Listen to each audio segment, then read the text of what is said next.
Howdy you do, Mr. Hey, Craig Gillham. Mr. Jason, Howdy. how are you?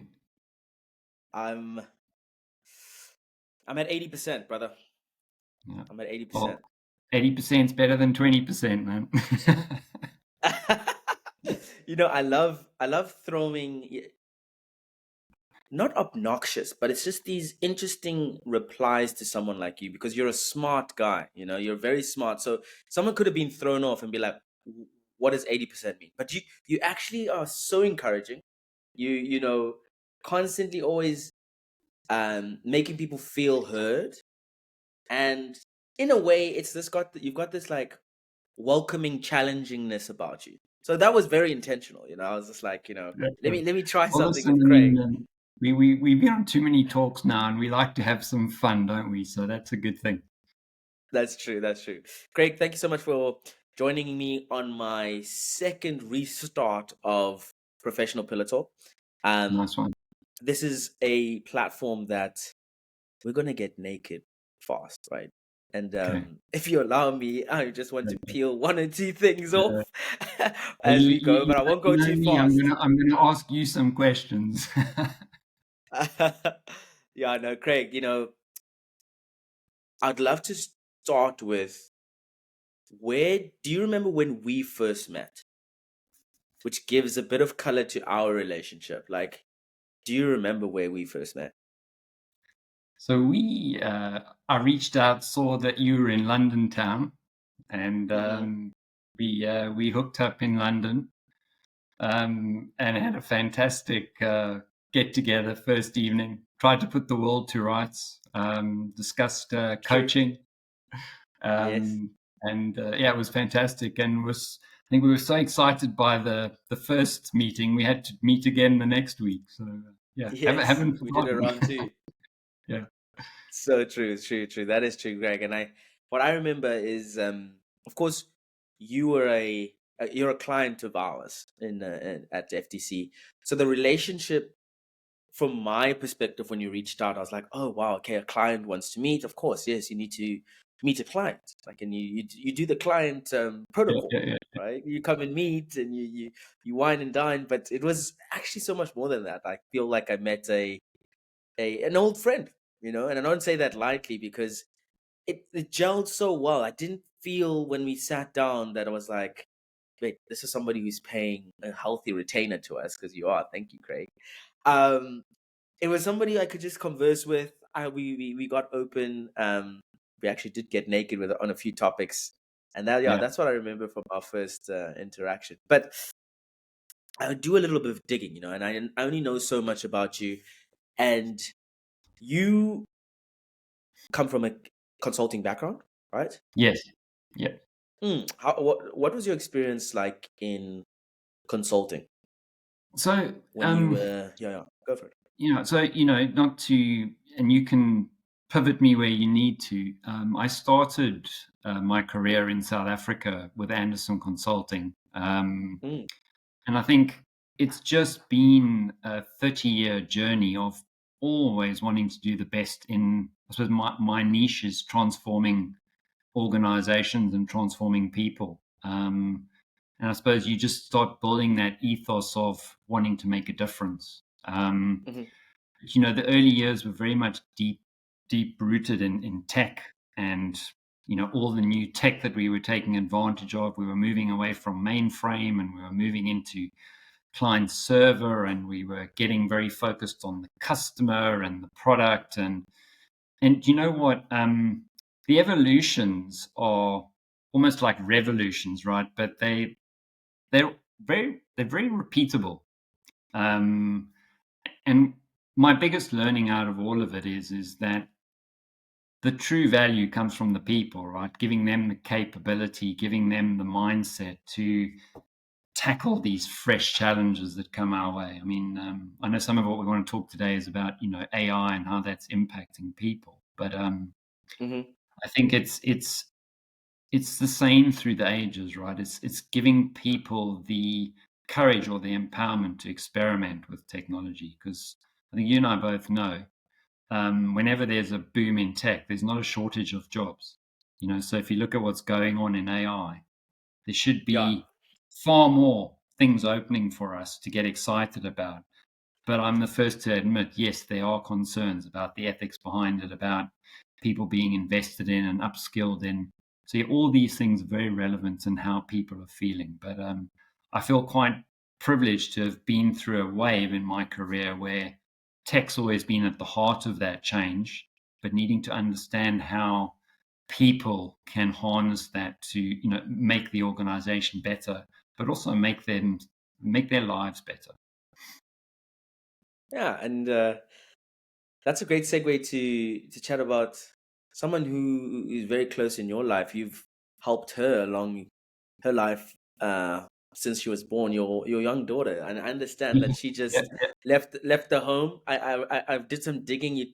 You said that you have an empty nest now. yeah, yeah. So Craig is a dad. You Craig is a wife. You know what? How was that experience, Craig? Like, your look. I daughter mean, leaving the home. it's I've taken it with a lot of joy. Actually, I think it's well, one's got to feel blessed that your daughter actually is excited about leaving home. That's I think that's a great thing. So it's a new chapter. Um, and there's two emotions that I love. I call it the 10x emotion, and it's that feeling of excitement and overwhelmed. And I saw that with Charlotte, my daughter, and but more excitement than anything. So when we took her to university, there was almost pure joy. And when we dropped her off, 3 hours later, she was asking when we were leaving. So she's just like, so it's you feel that it's just part of the journey in life, but really exciting. And it was just a joy to see her being so excited about the new chapter. That's so true. There's always going to be change in life, whether it's a change in job, whether it's a spouse Yep, yep. moving places, whether there's a daughter leaving the house. I think change is a constant. I think. Have you ever watched Stats with Jonah Hill on Netflix? I haven't actually.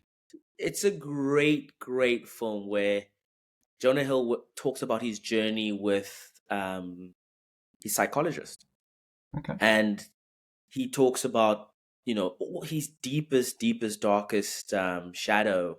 But there's three things that are constant in life, and one of them is change, Yep. and the other one is pain, and the other one is constant work, if I'm not mistaken. I think those are the three things that are constant in life. There will always be change, there will always be pain, and there will always be constant work, whether that be working on yourself, whether that be Yeah, working yeah, for a job. There will always be work, and it segues quite well into what we're speaking about today, which is this introduction of this new technological change, AI.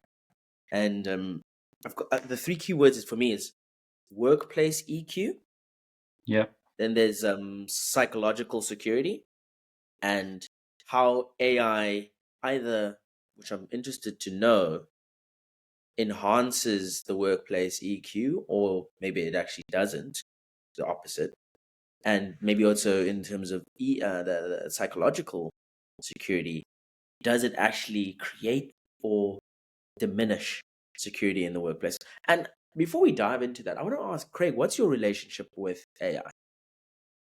So I've certainly feel quite comfortable over the last 18 months of being heavy experimentation. I think I was one of the first to sign up to the sort of chat GBT before anyone knew about it. But you picked up so much noise with that. You picked up the negativity around it as well. A lot of people that I worked with was, well, why would you want some help scripting an article, as an example, when you should be writing that yourself? And I think if you don't experiment with these things, you're not skilling yourself up, and you're then saying, because the thing that I've really loved about it, and I think I'm I'd probably say I'm quite having some people are hugely rooted into AI predictive analytics and how that's driving improved customer service. There is so much out there. But for me, I think that experimenting and giving an environment that you can feel comfortable in. I think when you talk about the psychology behind it, you start feeling comfortable. So I think when Mm, you talk about security and, not to complicate the words like psychological flexibility or security, I mean, the most important thing is, I think, is to experiment. Um, and I certainly learned that I could augment what I do a lot quicker, so that if there was something that I could focus on more, for example, relationships is one of the things I love, right?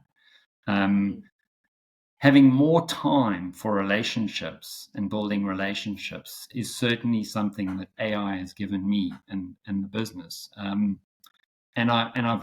loved that. But I do see in the workplace. I mean, there are many different workers, right? So if you take people in call centers, they're seeing a lot of generative AI scripting coming through. A lot of what they're doing is under threat. Um, Organizations are talking about, less need for the humans, but in actual mm, fact, mm. there can be a different type of thinking. And that's how can we use the AI to better serve the customers, but then how can we use our employees to reskill, to retrain, be focusing on sort of product rejuvenation. There's so many other things. It's a case of using Yeah. the workforce, um, and the energy, I think, should come that if we keep on accelerating the augmentation, I think we can get excited. But we've got to be, I think the third thing that jumps off a page for me is putting AI in place in sort of an ethical way. There's a lot Mm, out there that um, generative AI is off data, right? So there's biases, the source data. But what's getting good about generative AI is now we're starting to see like ChatGPT being able to evidence the source data, which we couldn't see previously. So yes, I that's so think, true. as human beings, we start, maybe this will help us starting to build the trust. Yeah. Yeah. But I mean, I saw a quick little snippet about, there's nothing like artificial intelligence. There's intelligence. It's not about artificial intelligence. It's about algorithms that are looking through data and, reading the data in such a way that they are learning and learning and learning. And Mhm, that way you're getting the predictive analytics, being able to better serve customers. So yeah, I'm sort of going off mm. on a tangent, but I think No, I think there's I a think it's a big good message tangent, you on know. there's a big message on experimenting, or at least in companies, allowing people to experiment and get comfortable. Mm, mm. And you're a business guy and you've been in corporate, you've running your own business now. But when I talk about a relationship and relationships are important to you, Yeah, if AI was sitting at a bar with you, or if AI walked past you every day, what does that relationship look like? Is it a relationship where you experiment with each other, but you don't talk to each other? Is it a relationship where you are the father, AI is the son? Like, personify that relationship for me so that I can understand what you and AI's relationship looks like, please. yeah. And you're asking, so I'd almost be a bit lawyer-like and say, in my opinion, yeah, because everyone's going to have a different view. But I Yeah. would like to Yeah. think, I would like to have a relationship with AI where we can work in partnership to get the best value from each other. Um, Mm, So with that relationship, if you sort of humanize this relationship, it's got to be built on how we can help each other. So if mhm. if something can allow me to do a better job, to better serve the companies that I'm working for the individuals that you're trying to help with mindset, with transforming their lives, you'd be silly not to have a great relationship with that person, and that person is Yes. called AI. Um, Mm, So when we put that human cap on, it's a similar type of relationship, right?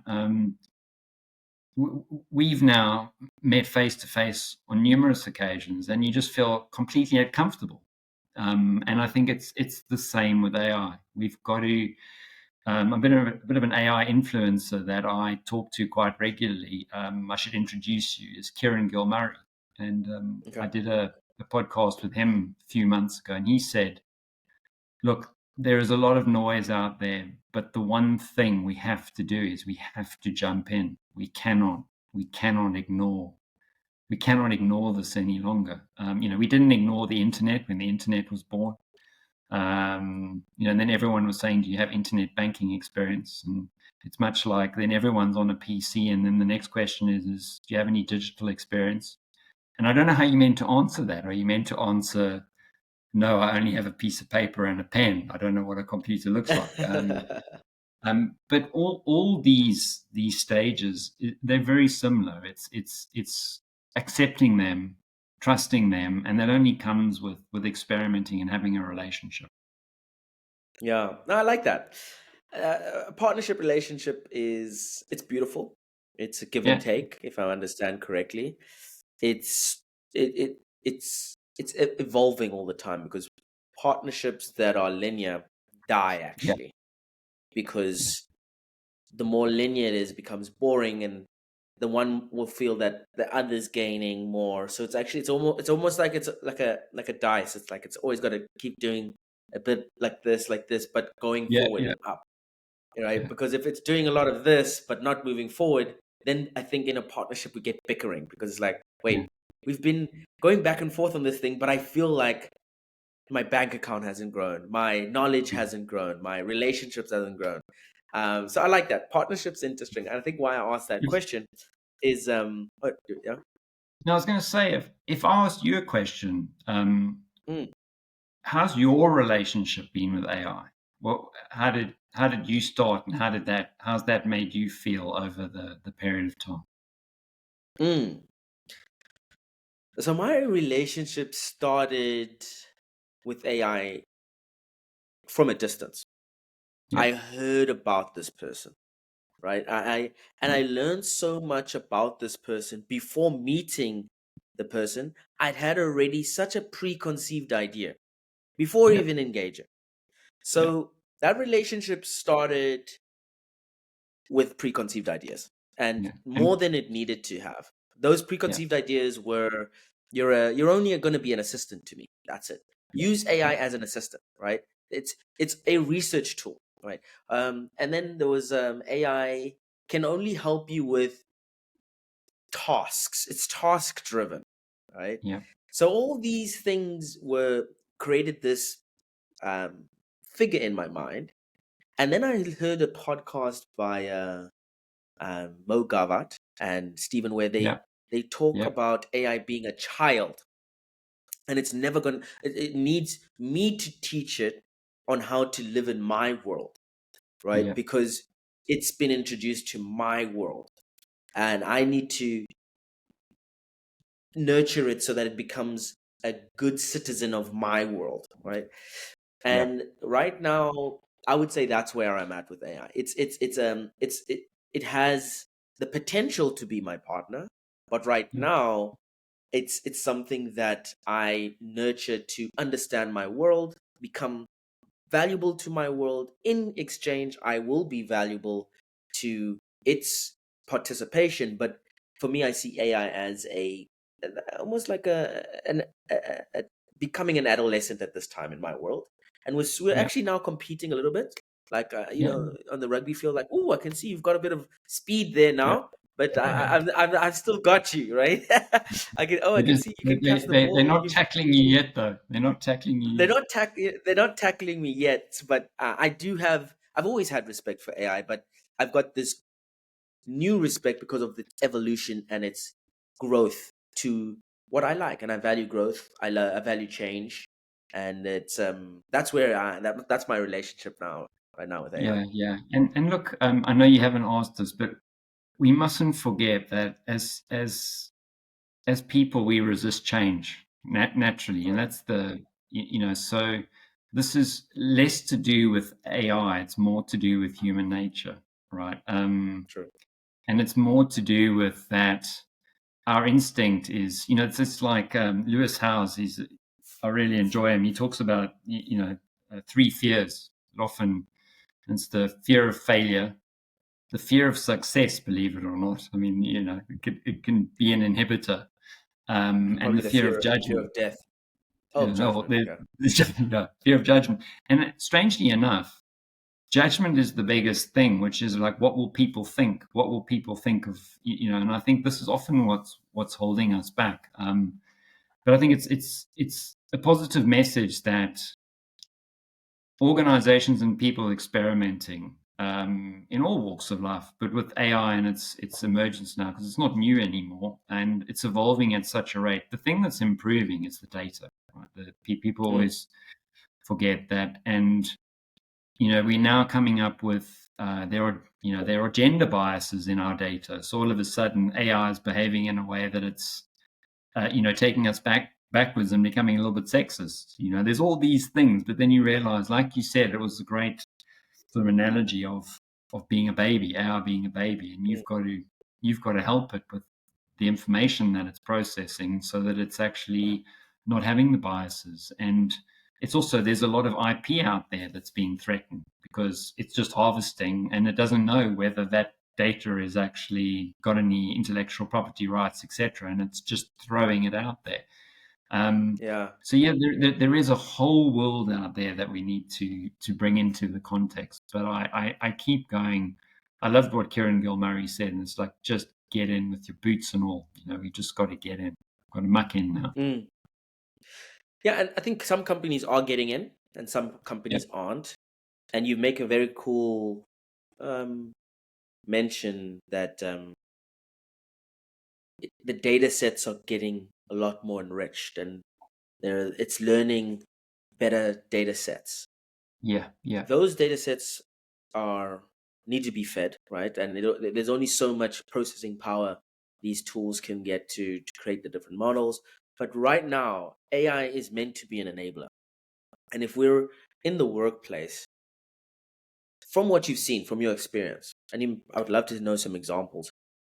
yeah, Productivity is sometimes the the difference in two very good companies, because you can have the best strategy, you can have the best people, but like a car, if the tools if the cogs of a car don't match each other efficiently around a track, that's mainly the main difference in winning and losing, right? yeah. Would you say AI as a productivity tool increases or like, empowers or dispowers employees? Do you know? It's a good question. That I think a lot of it's got to do with mindset, but I'd like to stick on the positive that it empowers. Um, Mm. But what do I mean by that is if you have a willingness to test out what AI can do for you, especially generative AI, I think what you'll soon learn is that, I mean, I can give some examples. As a consultant, you'll often be asked a question that invariably the answer, but to get it down might take you, let's say, a week, right? You can actually get some best practice just by doing a search on generative AI.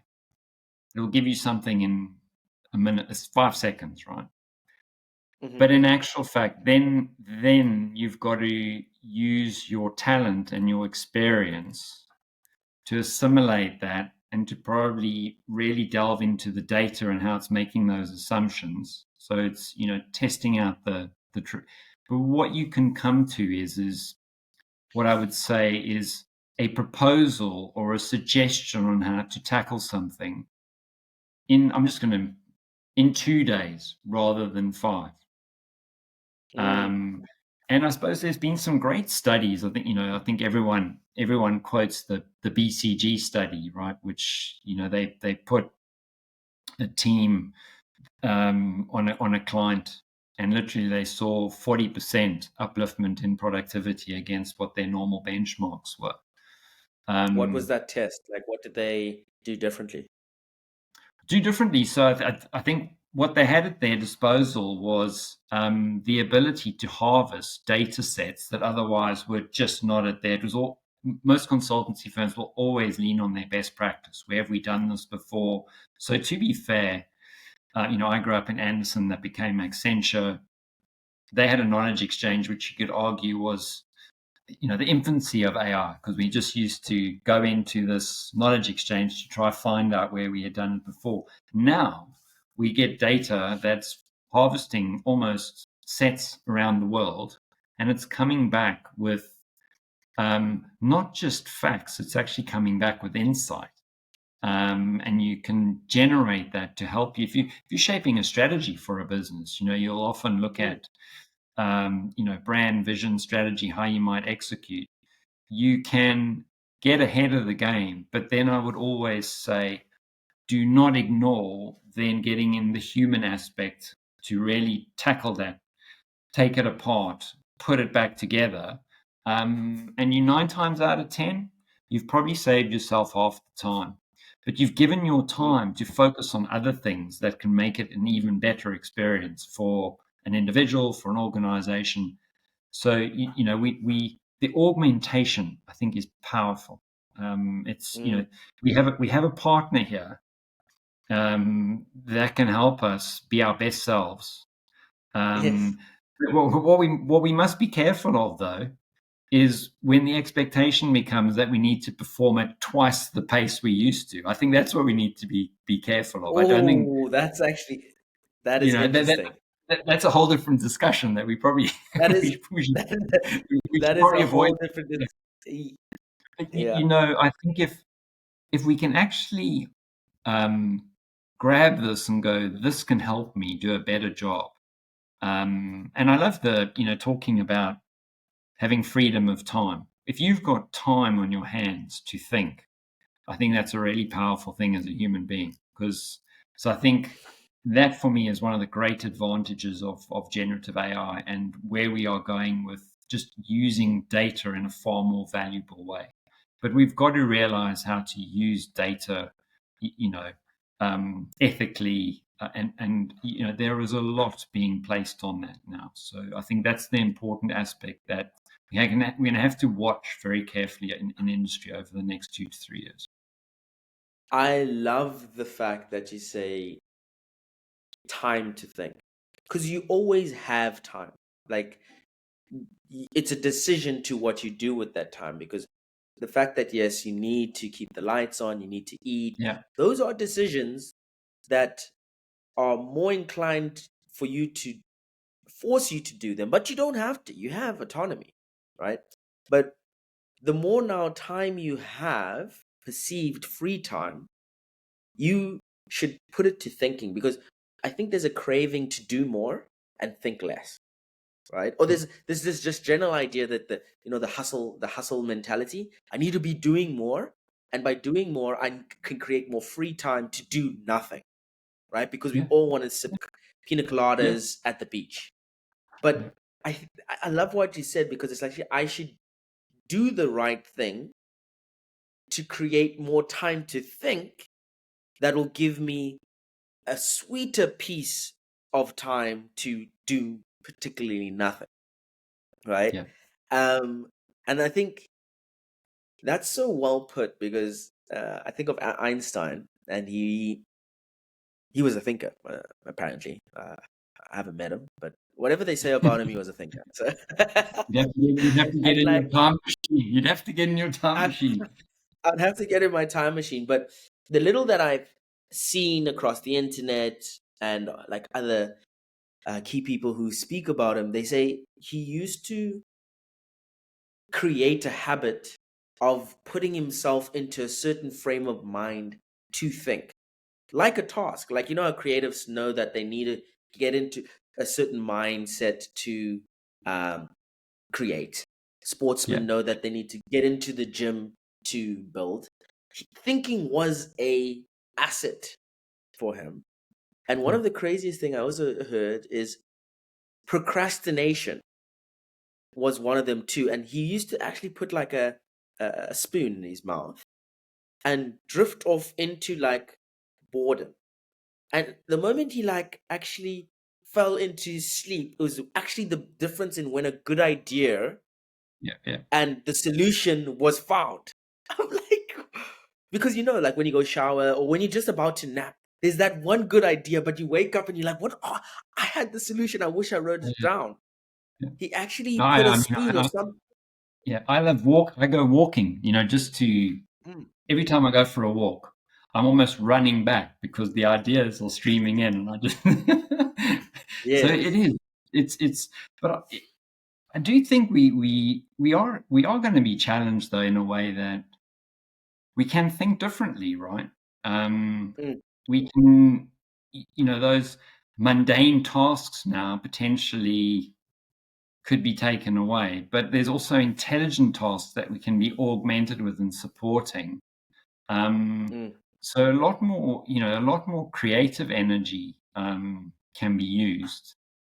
But in some respects, we've disadvantaged ourselves because we've given up some of that side of our brain. So there is this reskilling and retraining that we all, I think, are going to have to go through. But it's a relationship that I think needs to be different for everyone. Um, but again, I just think it's that word relationship or partnership, which I like, is probably just go and have it. Just get out there and have a relationship, and then make it meaningful for you because it shouldn't be forced on you. But in the yes. workplace, there is a lot being forced. And that's where I think organizations could help by just providing a bit more training and a bit more upskilling, um, and also thinking about how does it impact the workforce, because there might be a shift in, we talked about call center staff. We could get call center staff shifted to focus on, let's say, some more product related work, because they'd have time. They understand customers because they're often at the coal face, right? They're hearing, and often, Wow. you wouldn't bring them into the product Product conversations, but all of a design. sudden, if you got 30% more time from people who are hearing every single bad thing about your product, bring them into the room and look, I'm making this up a bit as I'm going here. What a wonderful opportunity, right? So I think we've always got to try. There's always going to be negative, but if we can try uncover the positives in these situations, that would be great. You know what? I'm gonna try something because that was so good. I have to do something here. Now you've got me worried. Let's try this, and there we go.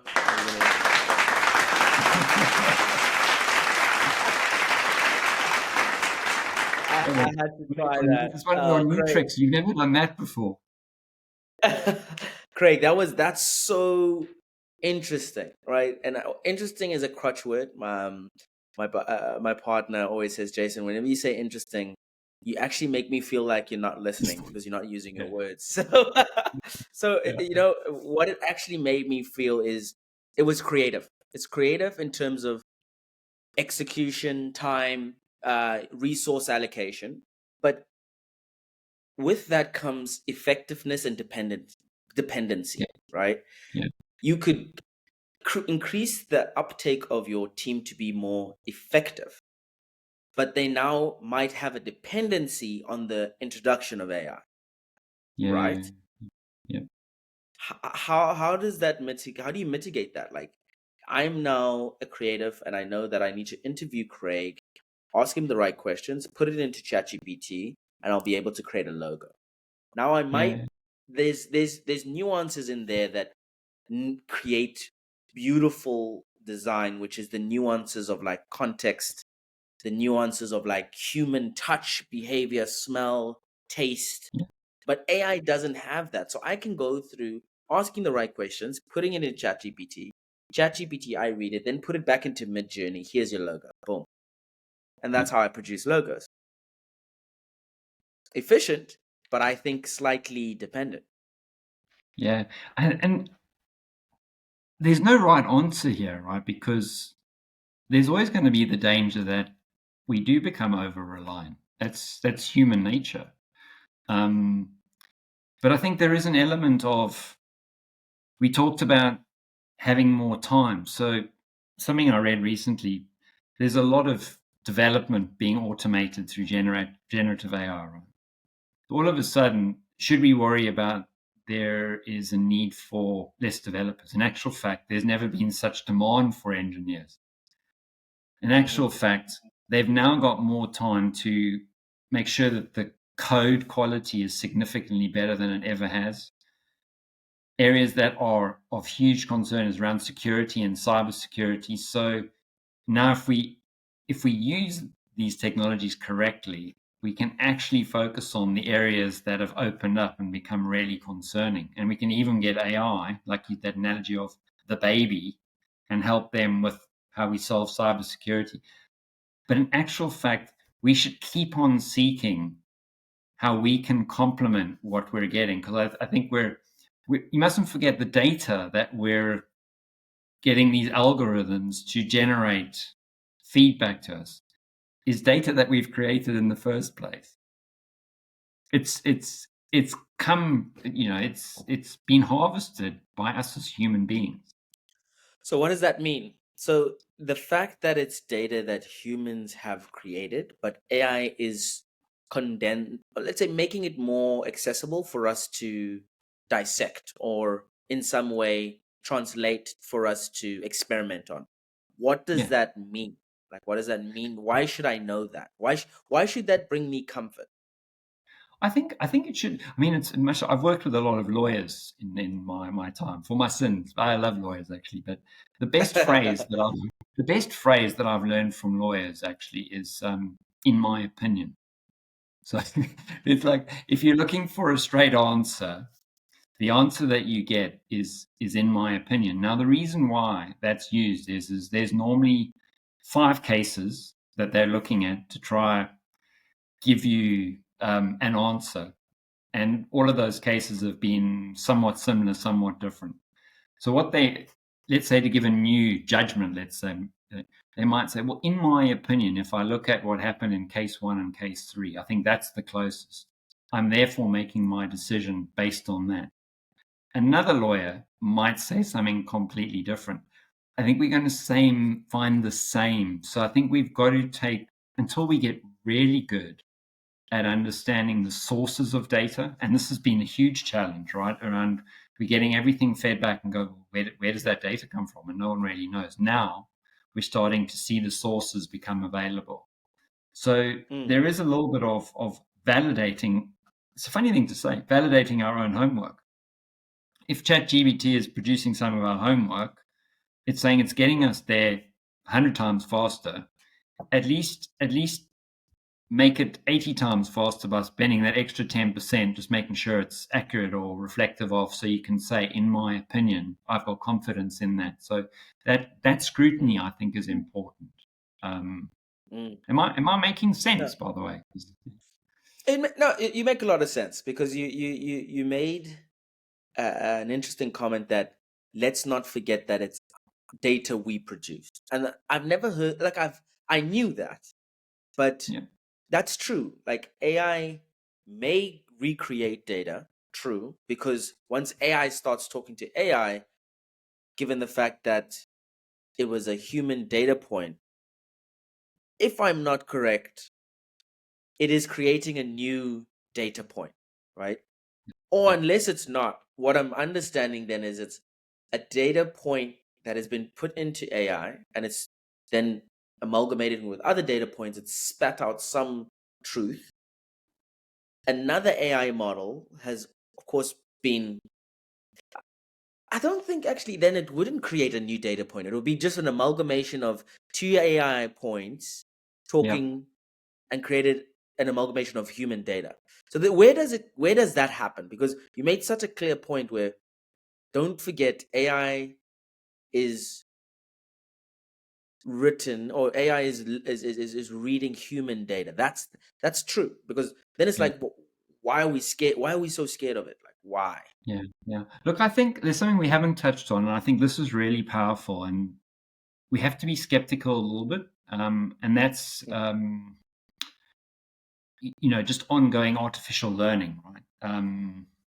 And I don't like the word artificial, but we've now got machines, algorithms that are sifting through data and learning as they're doing. Now that's incredibly powerful, and if as long as we can control that, I think there are huge benefits. I mean, especially if you think about in medical, in the bio and pharma industries, where finding a cure for cancer, all of a sudden we can throw every bit of medical science into a data mine, and we can try find through machine learning and just ongoing learning. I mean, there is some real excitement in the pharma industry, the biopharma industry, how we potentially can find cures because we can now go through data and volumes of data that we've never been able to.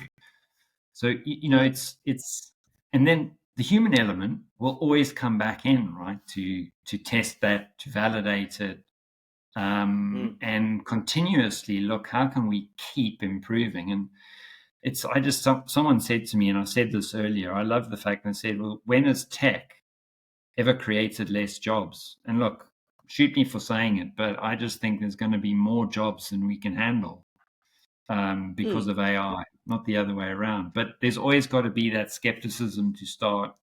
And I often say this. I think you've heard me say it. I mean, it's not for everyone either, right?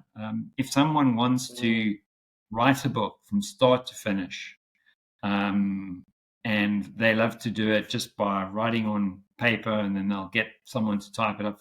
So be it. If someone wants to actually test out some themes and do some things with generative AI to get some buzz a lot quicker, it doesn't make the two different. It's just the style of the author, and I think we've just got to respect that. I think there's got to be that respect today, but we do have an opportunity to augment our performance and have a great friendship with generative That's so AI. true. And like, yeah, and because there's those big data sets, I think what AI has done is it's allowed for faster learning, right? Faster Yeah, learning, larger models, lot of like those data farms that like our like smartwatches. Like there's these yeah, data farms that are just untouched, right? yeah, And AI is going to allow for us to run different models quickly, and we can learn about humans faster. True.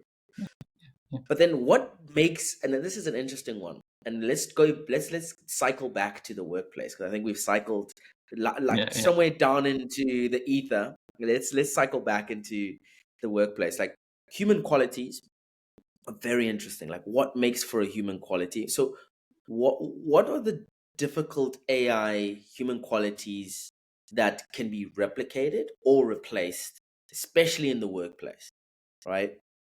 So I know in the workplace what makes for a good human quality is the receptionist or the front door guy or lady that makes me feel that this is a company of integrity.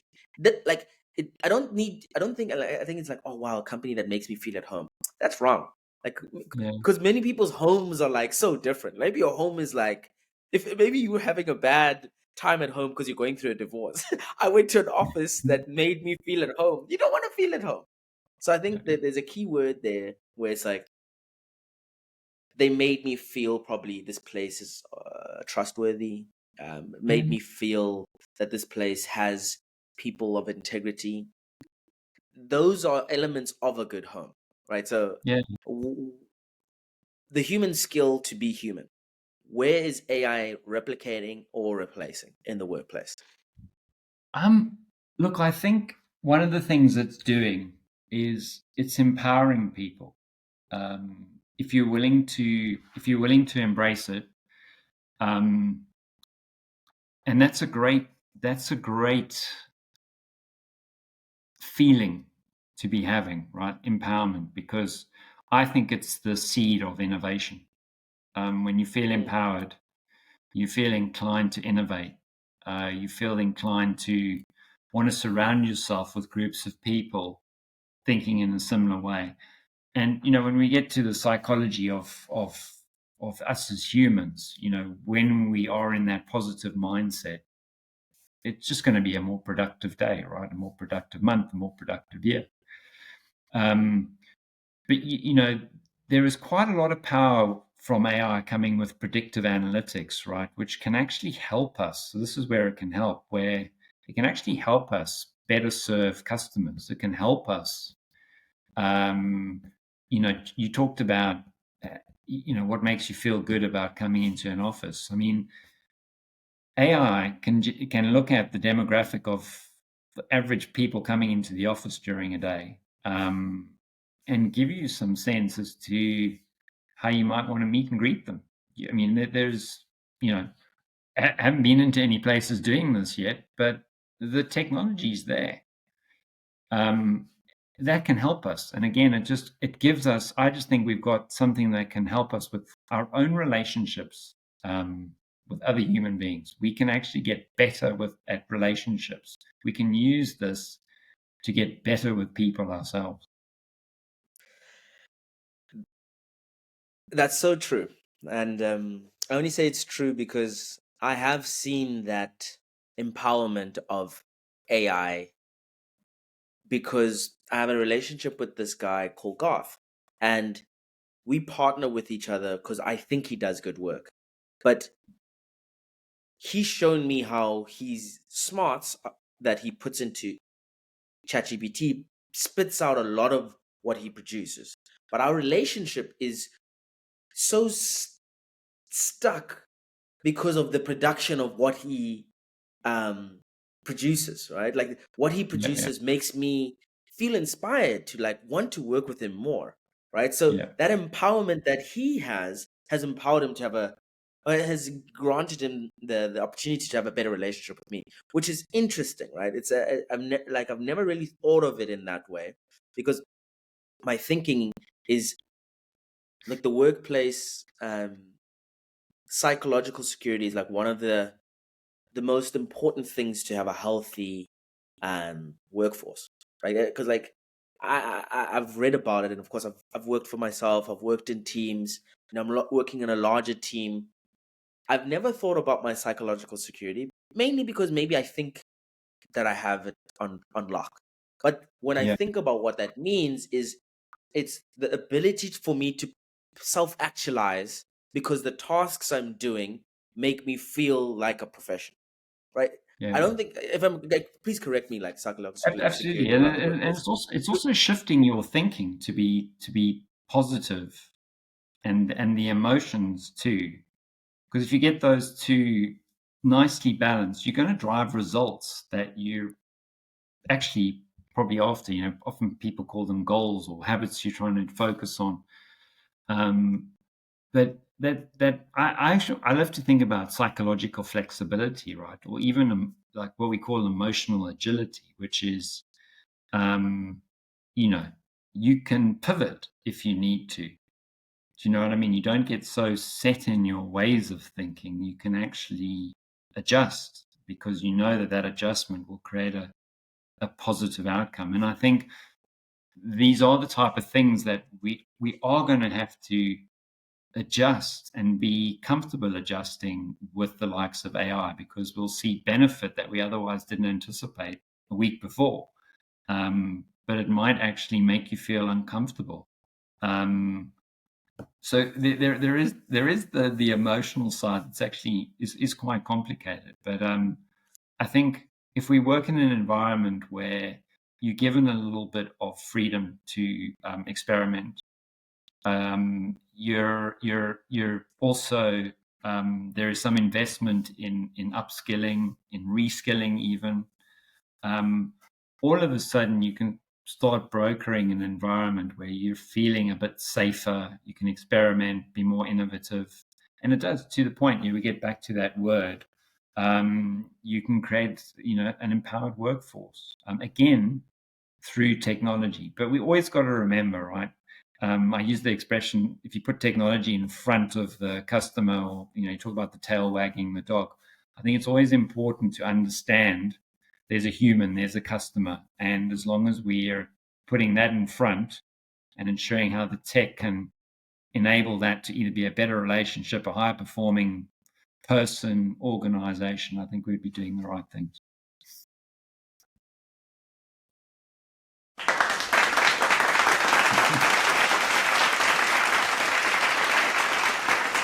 No, you You killed go. it. That's That's a great way to sort of segue into our last section, Craig. Like, I really enjoyed this conversation. But before we close off, I've got a little bit of a game that I would love to play with you. Is there any question I haven't asked you? Any question? What's my middle name? What is your middle name, Craig? Foster. Foster's Foster. beer. Foster. Yeah, yeah, yeah. Oh, Bad middle nice. name. Yeah, that's the. How's that? No, I got you there, didn't I? you did. You did get me there. Yeah, yeah, um, cool. I do actually have a question for you. Um, yep. before we get into my little game, with all that we've said, right? AI is something that you need to jump into. AI is something that you need to have a relationship with. It has a a dark side where too much dependency can cause the human to lose its humanness, Mm, but it also has its massive uptake on how humans could become more human and lean into better relationships and growth. yeah. Um, if you had to start a business or a community or a family, again, with AI as a tool, what's the one thing you would want AI to help you with when either starting a business, either starting a community, or either starting a family? What would its role, what would its partnership look like? And choose one. Oh, Jason, I'm going to start a business and I see AI helping me in my business with this. Oh, Jason, I want to start a community. Yeah, so forth. What would that look like? So Do you choose know? one and let me know. In all of them, I think I would say something quite similar. So if it was family or work, I would say using AI to make sure we can have better relationships with each other, um, better relationships with customers. And that in turn often for me creates better products, better outcomes. But if we can, and this is quite soft, right? Soft skill stuff. If we can use tech to help us have better relationships, to make us and organizations better people, better places, wow, we've done something right, haven't we? Wow, that's a very profound, simple yet complex in its doing. Right, Yeah. to get relationships right is it's not hard. It's not easy. But yeah, Craig, the last game here I want to play And is now you it's got a me simple in game. anticipation. Yeah. Yeah, it's a simple I'm game. getting nervous. I'm getting nervous. Don't get nervous. It's a simple game where I'm going to be asking you an either or category question. It's either this or either that. And there's six of them. And you've got, I'm going to give you 45 seconds, right? My last guest failed, didn't get through all of them in 30 seconds. My previous guest won. She got it in 1 minute. I think you could get it in 45 seconds, right? Okay. Do you understand the game?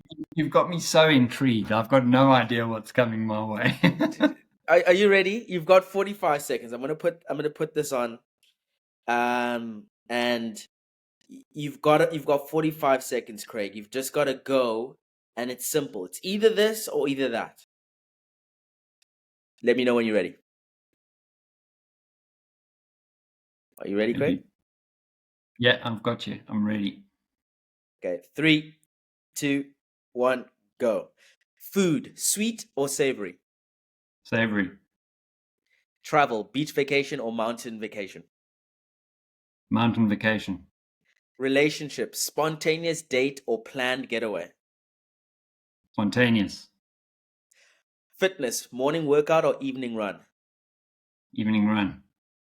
Mindset, meditation or journaling? Meditation. Learning, podcast or books? 10 seconds. Podcasts. Boom! The man did it. I love it. I love it. I have to give you a little bit of a clap again, Craig.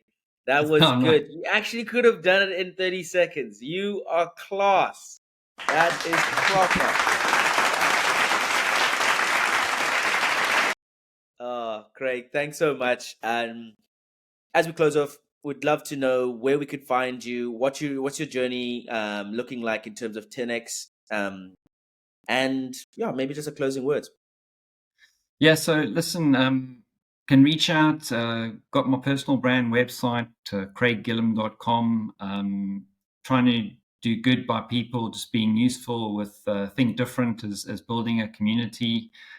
Business focus, Socium 10x. The ethos is transforming businesses, transforming individuals, making a difference, making a difference in people's lives for the positive. So, yeah, I'm very taken by being useful. So, Jason, it's always a pleasure. I always enjoy our time. Craig, you are a very useful man. You're actually more than useful. You're a genuine legend, right? You're an absolute living legend. I appreciated this conversation, and I'm sure we're going to do it again. Thank you so much. Awesome. Listen, nice one. Good to catch up, Jason. Nice one.